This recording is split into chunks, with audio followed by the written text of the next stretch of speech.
to say something about myself, but just one word about importance of multiculturality. I'm from Japan, but I lived in different places, several countries in Latin America, Central America, Mexico. I lived in the Philippines, never learned Tagalog, but everybody speaks English. Right now I'm in Rome, but I'm not speaking Italian. In my community, I have to speak Spanish. But one thing I sort of discovered is that experience of multiculturality is extremely enriching. And each language is a world. Each language is a world. So when you speak a different language, you, in a way, become a different self. You discover your new, different self. So it's an interesting experience, and it's a very meaningful experience, I think. Okay, so I would like to introduce to you our first speaker. She is Maggie Galley. Although it says Christi, South Wales, it's not South Wales. It's South Wales. It's New South Wales. That's the difference. So, yes, New South Wales. Maggie, I'm just reading, became an active member of Pax Christi prior to the illegal Iraq invasion in 2003 and was outraged, anger is very important, that Australia was planning to join the coalition of the willing. Maggie is passionate in her opposition to anything to do with war. It destroys everything. It destroys everything: people, environment, relationships. Maggie works part-time as an accounts, right? Officer Alliance, which is a community, not-for-profit organization. Being a member of Pax Christi has enormous appeal due to its international connections. Maggie has always been committed to social justice and thinks that Pacem in Terris is one of the best guides to living justly, a wonderful document which is now closely followed by Laudato Si. Maggie has 3 children and 1 son who converted to Islam and married a beautiful woman from Indonesia. They have 4 amazing children, and she dedicates her work for Just Word to them on behalf of all children. So, Maggie.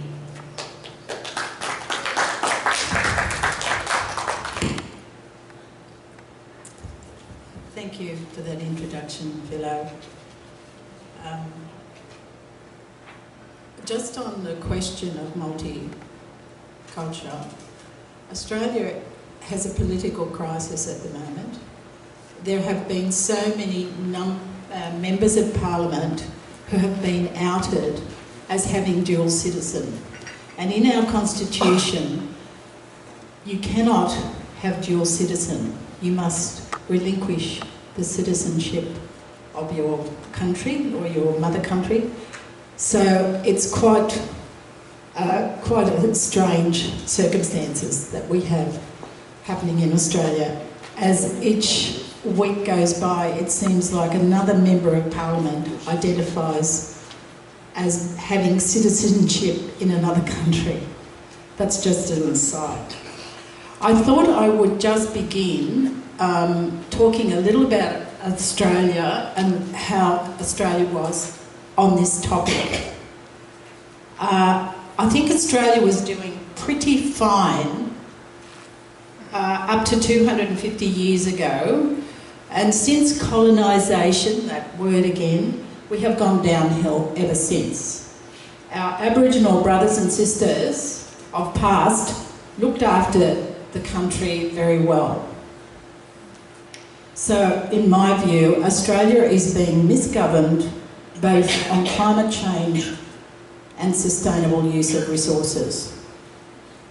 Australia has a population of 24 million and is responsible for 1.4 of carbon emissions in the world.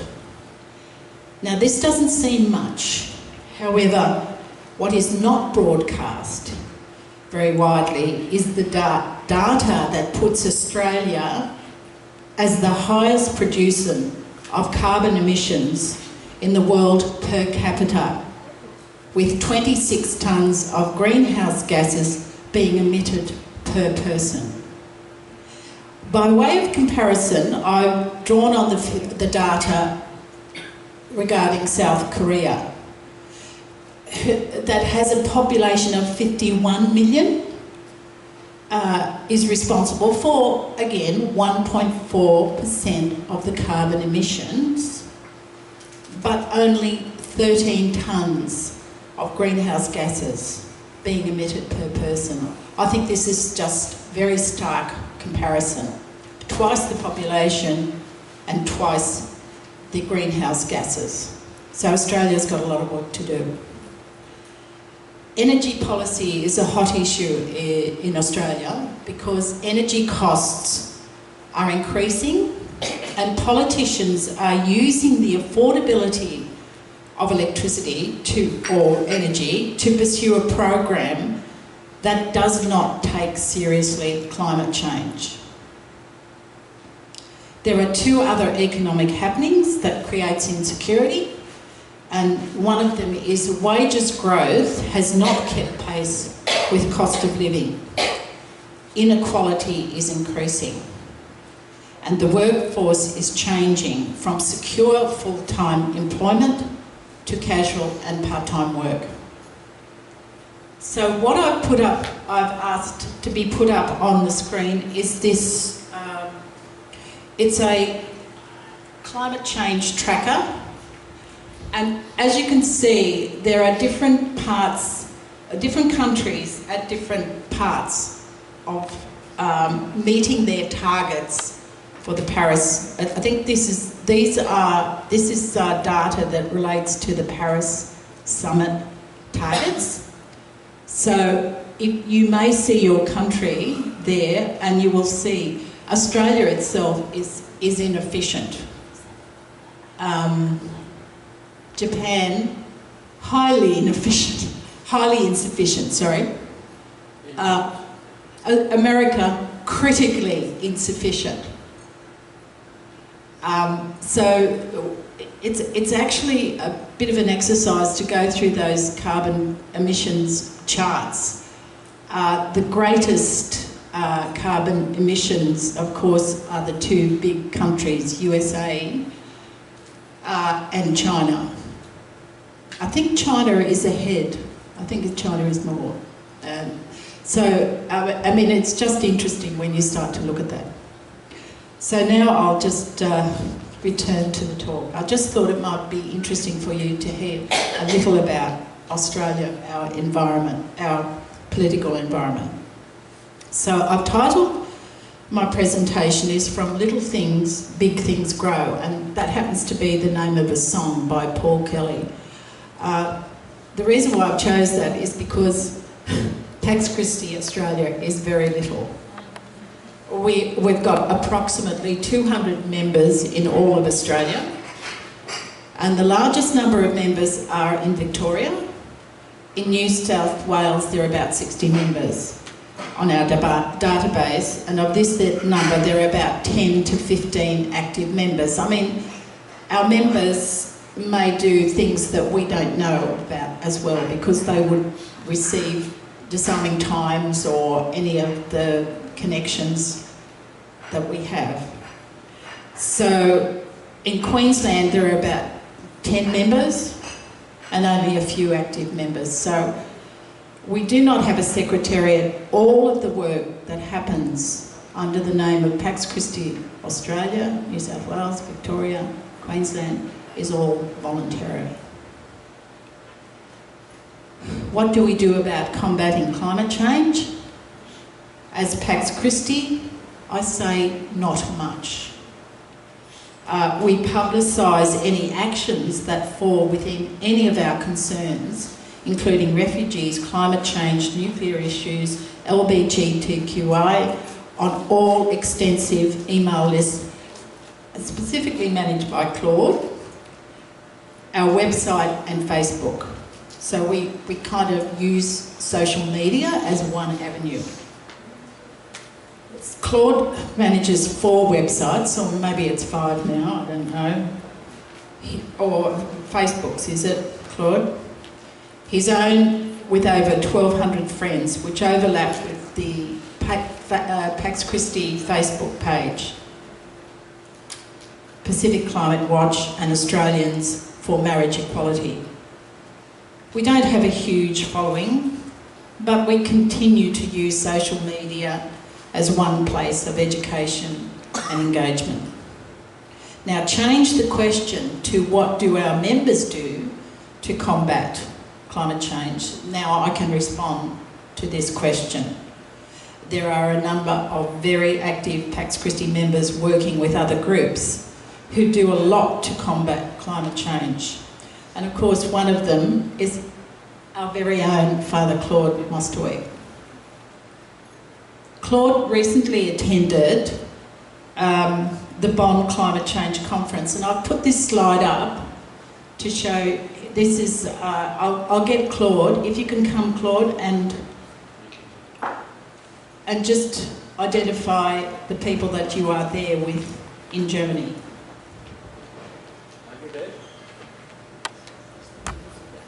As part of the Pacific Calling Partnership and Pacific Climate Watch, which I chair in Sydney as under the umbrella of the Edmund Rice Centre, we always send a delegation to the COP conferences, and we try and get people, young people from the Pacific, from Tuvalu especially, and also from Kiribati. And we have a training program every year for them as well. Different people are brought to Australia for a few weeks in a training program. Now, this young man is a pastor from Tuvalu, Aso. He joined us this year. Maria Simon is from Kiribati, but she lives in Sydney now, and she's the main face of the Pacific Calling Partnership in Sydney, or in Australia even.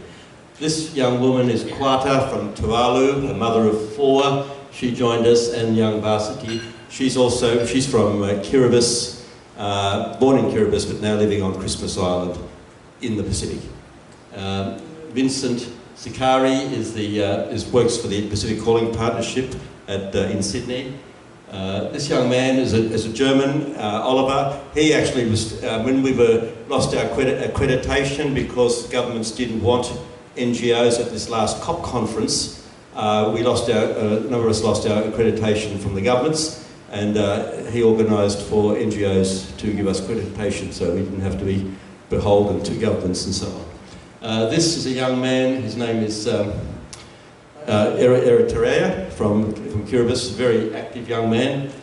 You know who that is? Phil Glendenning, the director of the Edmund Rice Centre in Sydney, and he's also the president of the Refugee Council of Australia. He's my direct boss there at the Edmund Rice Centre.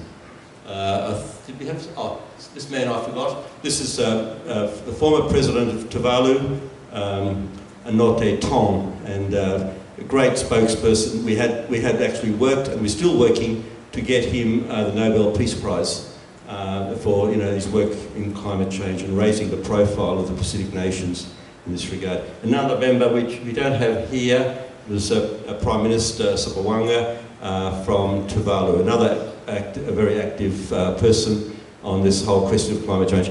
Both Tong and Sopawanga are politicians, or Tong no longer a politician, but working for the United Nations, pushing the idea that politicians should be not looking towards the next election, but to the betterment of humanity in the future. Thank you, Claude. So Claude's role at Bonn was to be a support person to the young people of Kiribati and Tuvalu. Sorry, I always get names wrong. Both countries are directly affected by climate change as rising seas begin to claim their land. Ruin crops, contaminate water, affect the health of the people, particularly children. And so Father Claude recently recorded, with 3 of these young people, an interview. So I suggest if you surf in the net sometime, you might just go and have a look at their interviews. It's on Claude's Facebook, and I have put them, I think, on Pax Christi Australia, but they might be down a bit. So Father Claude has participated in other COPs in Doha, Qatar, in a similar role as just described.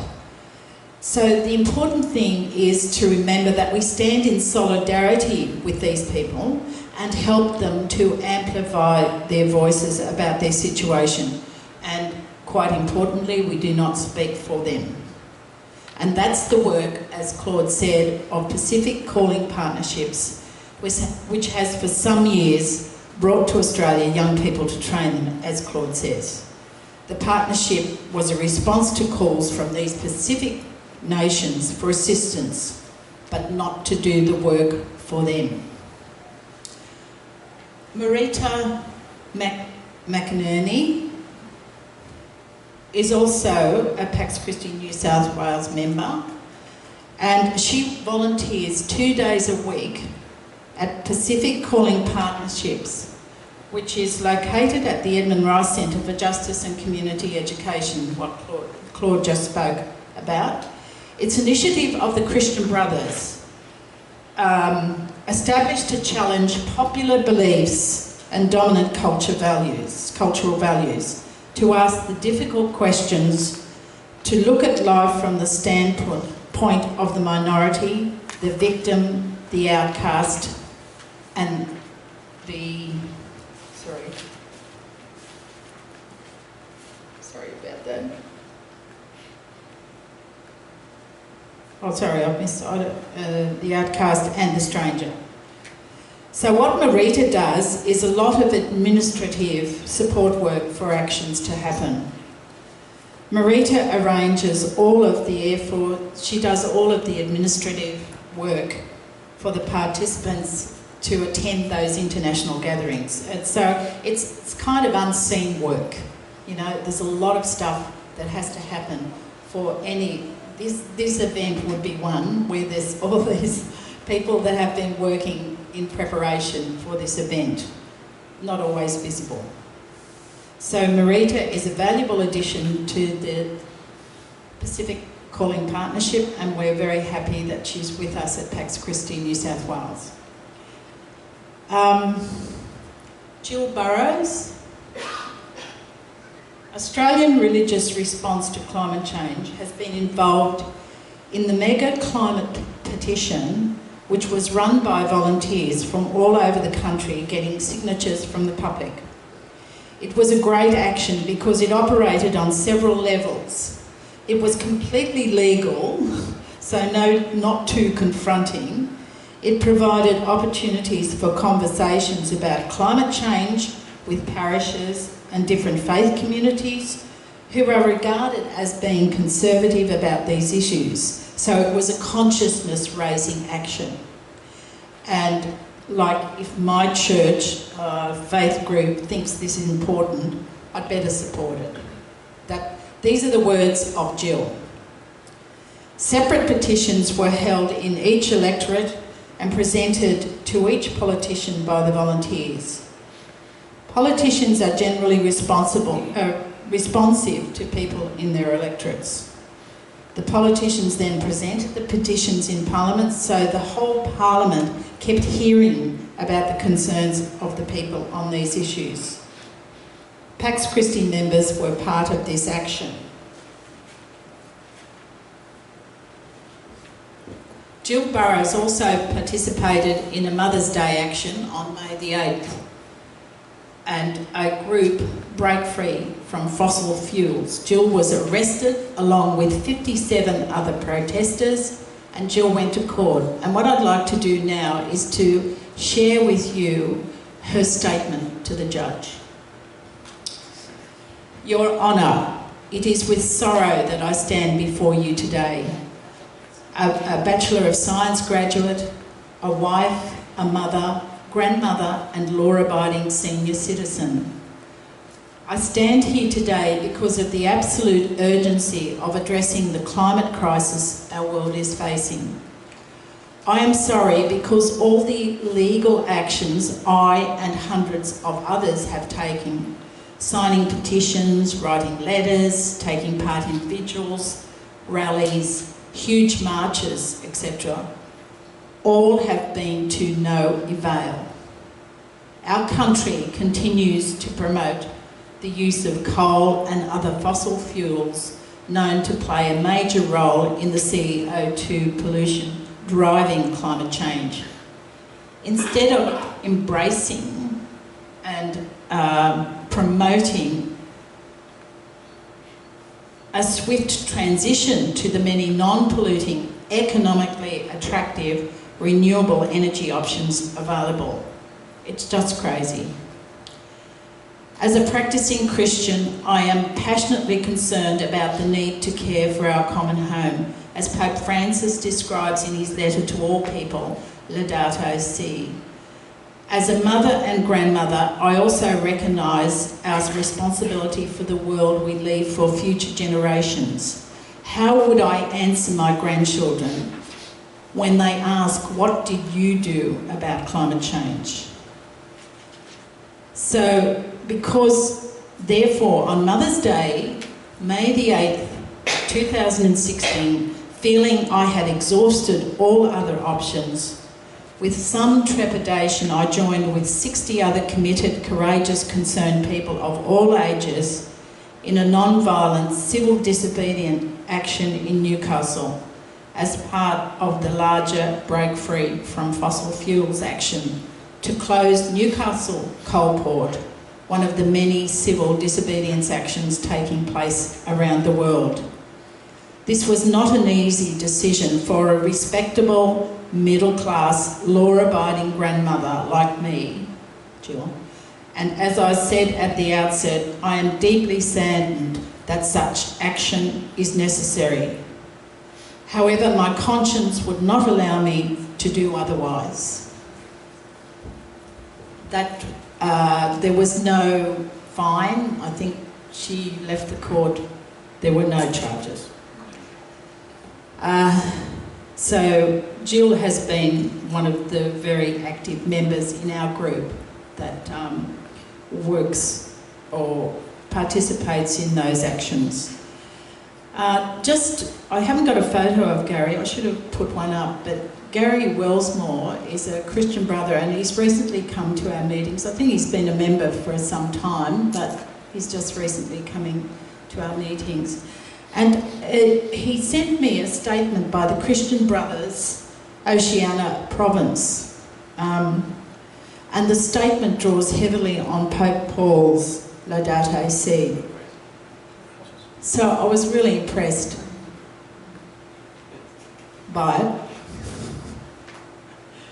To live a simple and shared lifestyle with accountability, which calls us to a radical shift from our comfortable way of living. So I think pretty challenging. It'll be interesting to keep a watching brief on how that is actioned.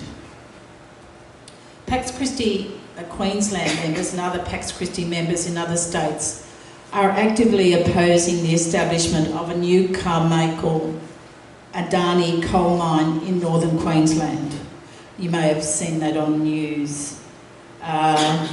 It seems as though the Adani mine consortium needs still huge amounts of money to build a rail to take the coal to the port. And so far they've been thwarted. Many actions have taken place by people to put pressure on banks not to lend any money, and so this has worked so far, but we wait and see, because the last comment in regard to that, there was talk that China would fund the project, but we don't know yet at this stage. So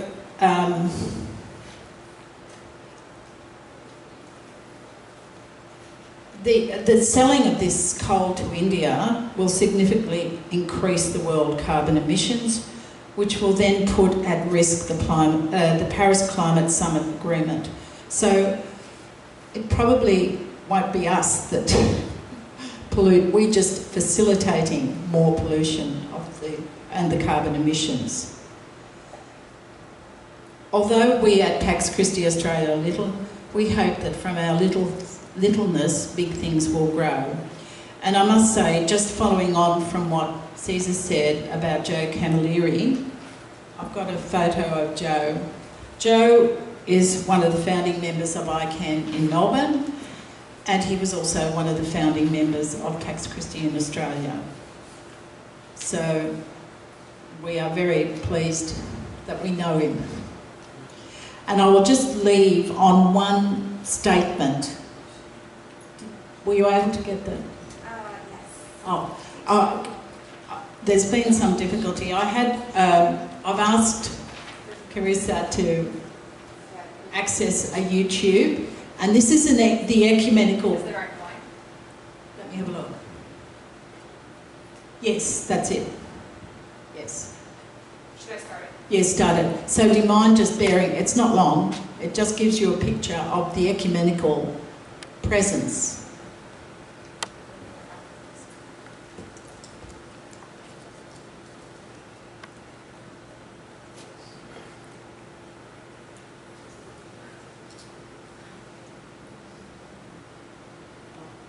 Sorry.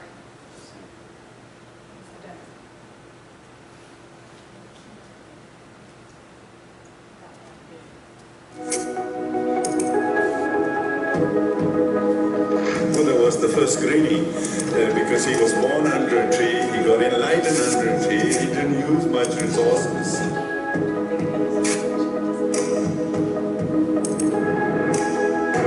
There's so much to love about the world. Sacred writings all talk about the care for creation and justice to the poor.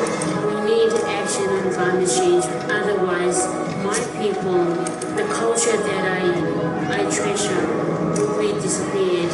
We have a moral obligation to stand up and speak out. Greedy companies are really exploiting our Mother Earth. We need to do more climate change in our community and certainly in this place. Thank you so much for everyone who's made the effort to call people up here to account so that we can make this issue about. We need to call everybody around. Thank you.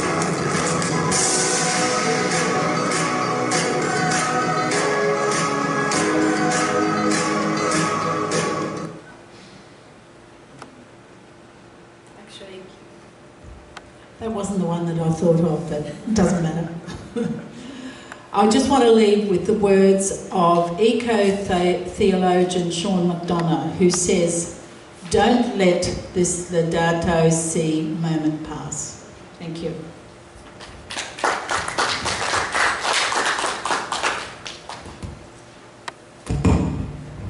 Thank you. Thank you very much, Maggie. Okay, so now we have Sister Bridget Crisp. Sister Bridget Crisp is a religious sister of Galley. Not fire. Not fire. Aotearoa, Sisters of Mercy of New Zealand. Bridget returned to New Zealand, Aotearoa, at the end of May 2017, this year, after recently working for a short time at the Mercy Global Action Desk at the United Nations in New York. Bridget is the Mercy Global Action Coordinator for New Zealand and works part-time at Pax Christi Aotearoa, New Zealand. She is passionate about the environment and social justice, and has an academic background in agriculture, development studies, teaching, and theology. Bridget?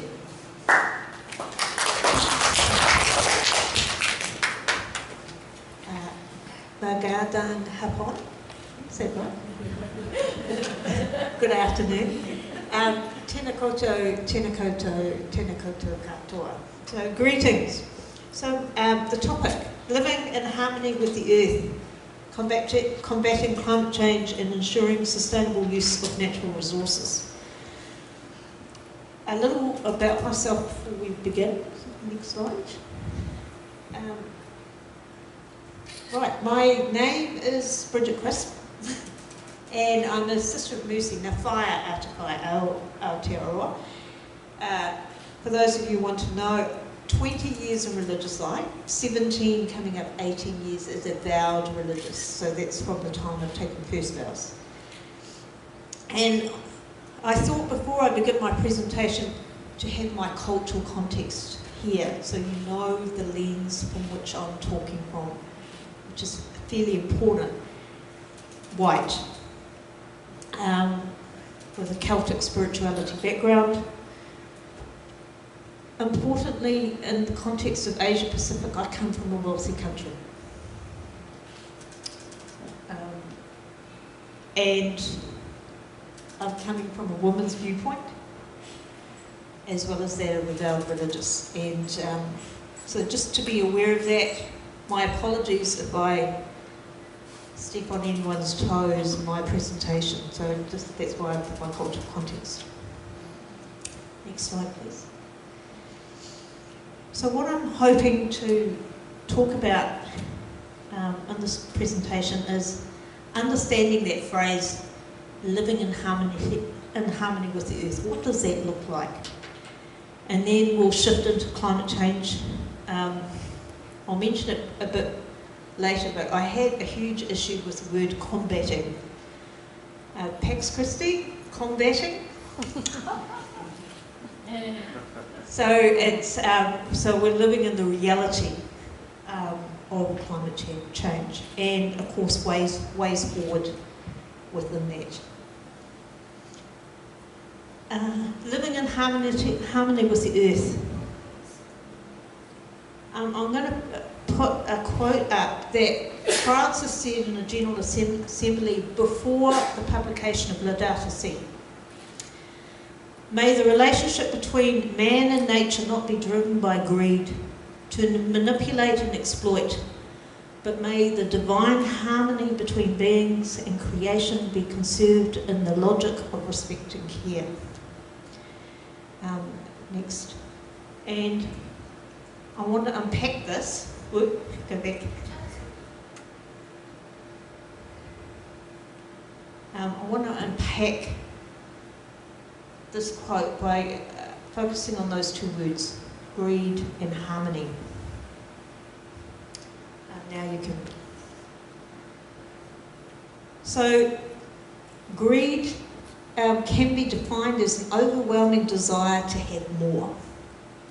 And if you look at the synonyms, this desire or hunger for more has driven us to exploit and manipulate nature. The antonyms are also interesting in that, although they're officially opposite from greed, what they're trying to say is there's a lack of desire or passion. Now I'm going to come back to that a bit later, and you'll see where I come back in terms of the lack of desire or passion. Next slide, please. Now, if we look at harmony, the synonyms for this word enable us to see what a possible relationship with creation looks like. When I was checking these words on the internet, I had a few problems. And I thought, no, I have to leave these up here. The word that really rubbed was that word, conformity. The other words were fine, but I had a huge issue with that word, and I was very, very tempted to take it out, but it may be something to think about in terms of what society is dictating in terms of our thinking or in terms of our writing, as in terms of our attitude towards issues. Language can constrain us, and language can create conflict when perhaps we don't want conflict. So, next slide. To have divine harmony between creation or nature and humanity is understanding anew the Garden of Eden. There is balance. There is respect. And the snake is not the despised creature as in biblical accounts. And so I just put this image from Anne Richmond, and it's called the Garden of Eden. And if you look closely at the image, there is a snake entwined in apple blossoms. And on the snake is a garter. So, the garter could be associated with woman, and you can take it a bit further if you wanted to. The apple blossom and the snake together represent creation. But in biblical texts, is blamed along with the woman for the broken relationship between humanity and the divine. And Francis calls us anew to foster a relationship of care and respect between creation and humanity so that we can have divine harmony. So that quote, as well as the encyclical Laudato Si, all points towards that. And so this leads me on to challenge what we have in front of us. Next slide. So climate change. The result of our exploited relationship with creation and the earth. Okay, from the broken relationship that I've just talked about, we've got something in front of us. And the reality of this is, so this is what I'm just going to talk about in the next couple of slides. Next slide. So the fact is, we can't, as I said, the combating word I have a problem with, because not only is it a violent word, but it's almost like trying to get back what you once had before. You can't turn back the clock. So we are living in this new reality of climate change. How do we do that? And if you see in the Pacific, from the London School of Economics, 1.7 million people in the Pacific could be displaced due to climate change. And for those of you who want to know how many people are in the Pacific community, the Pacific Island community I'm referring to, you're looking at 10 million people.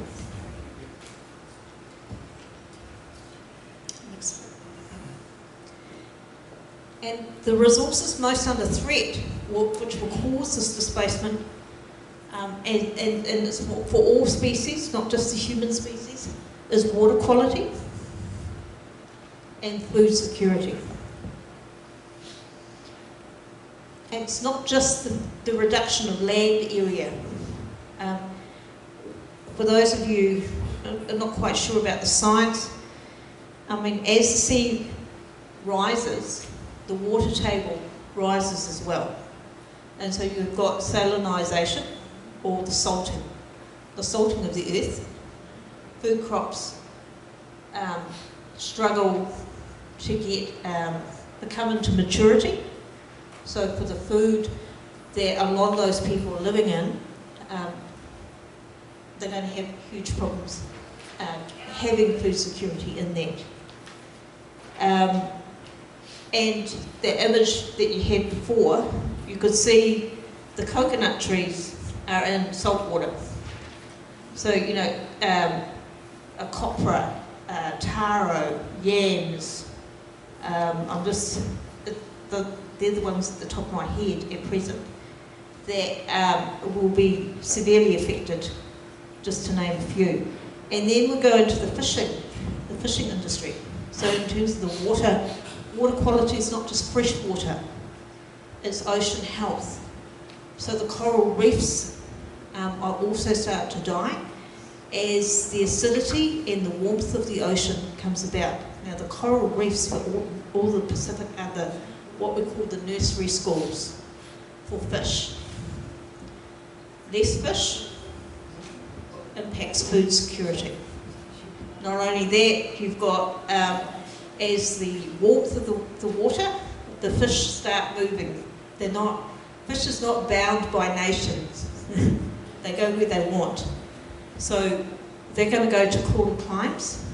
And so a lot of the Pacific Island nations, as I'm hearing stories, is they're having to go beyond the coral reefs, the safety of the reef, further out into the ocean to fish. And the storms with climate change are becoming more severe, so it's becoming more dangerous to maintain the quality of life that they have been used to. So that quality of life has been affected by the burning of fossil fuels that we've been hearing about.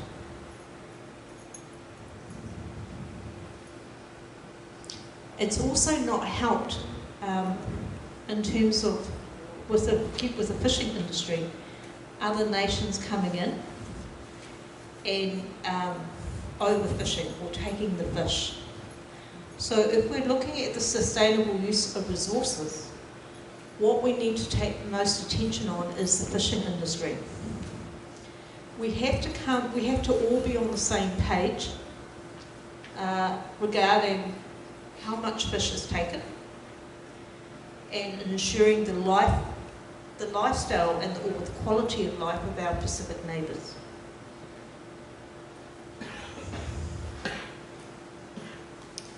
Next slide. So now moving on to Pax Christi. Envisioning a new way forward in this new reality. Next slide. The Pax Christi model of prayer, study and action, which is central to the Pax Christi movement, will play a part within any future direction we have when it comes to climate change. So within Aotearoa New Zealand, it will mean networking with existing groups, supporting the resources they have and contributing to them with the skills that Pax Christi have, including advocacy. So it's working with the Climate Justice Network, working with 350.org, a subgroup or part of 350.org is the Pacific Climate Warriors, which is the young people of the Pacific are doing fantastic work in highlighting the climate change issues of their region.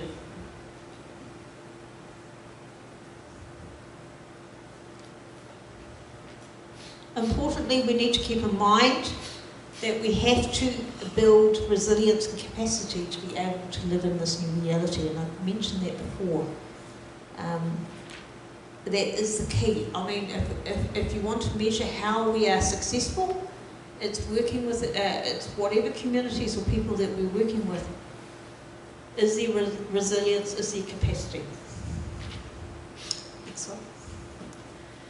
Now, the Pacific region, we acknowledge that there are no Pax Christi groups within the Pacific Island nations.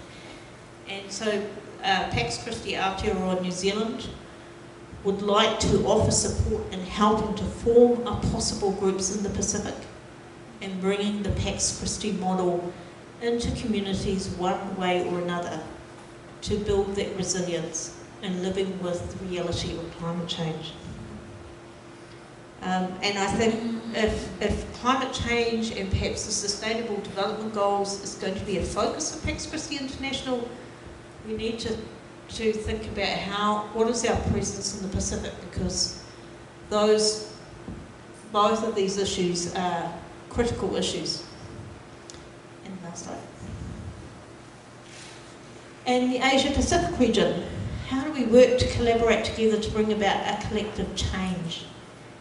And I'd just like to say at this point, I'm fairly new to working actively within Pax Christi. I've been aware of Pax Christi since my early university days, before I joined the Sisters of Mercy. Kevin McBride, I can remember him coming to Palmerston North talking about the East Timor, the situation in East Timor was happening while I was at university. And so that's my first introduction to Pax Christi. But, so I'm still familiarising myself with the network that is Pax Christi International. And so I bring into that context my other hat, which is Sisters of Mercy and Mercy Global Action. So within the Sisters of Mercy, we have a strong collaborative relationship with our person at the UN. And essentially what happens is that if she's needing information or resources, she calls on us to provide the stories, to provide the facts, and then she is able to be more effective when she's making statements, or in terms of when she's creating panels at the various commission meetings. And it's also vice versa. We could ask, you know, what's happening, what is our government doing on a certain issue? And it may come back where, let's say, the New Zealand government is dragging their feet on something, and then our person who's not a New Zealander but is from somewhere else who's saying that New Zealand is really dragging their feet in terms of they're supporting another person in this. And so we would apply pressure to the government by sending emails or writing. And if there was, there's a story that goes around, particularly at the time of the Rio +20, where our congregational leader at the time, who was in close contact with our representative at the UN, we were getting information far more quickly than the Ministry of Foreign Affairs and Trade back in the country. So it was a little bit of egg on the face for the local Ministry of Foreign Affairs and Trade, the fact that Sisters of Mercy knew more than their own foreign people did. So it can be a really, the whole thing of networking and collaboration, I think, is vitally important in this global context. And I just want to leave that with food for thought regarding that. And so, next slide, thank you. So the final word with that is whakawhanaungatanga, living in right relationship. This is what it's all about. We have, in terms of collaboration and in terms of strengthening our relationship, we have to work in right relationship within that. And if we want to be in divine harmony with creation, that's what we have to do. But in saying that, we have to have a passion and this desire to do that. So this is the reason why I had fun with those words. The only way that we can do this is keeping that passion, keeping that desire to do that ahead of us as we go forward. And I'll make a plug. I'm going to it, and I went to the first one. The Pacific Climate Change Conference is happening in Wellington in February. This is a response. It came out of COP21, which I was fortunate to go to, Mercy Global Action, in light of we need a regional discussion on climate change. So the first one was held by Victoria University in Wellington in 2016 February, and it was really good. And one of the feedbacks was we have to have this every couple of years. So they've managed to get a bit more funding, so they're now at Papa Museum, which is a bit more flash, still in Wellington, but in mid-February, if you really need to know what's happening in climate change, particularly in the Pacific region, I encourage you to Google Pacific Climate Change Conference and perhaps see if you can go, because you'll hear first-hand accounts of what's happening in the Pacific.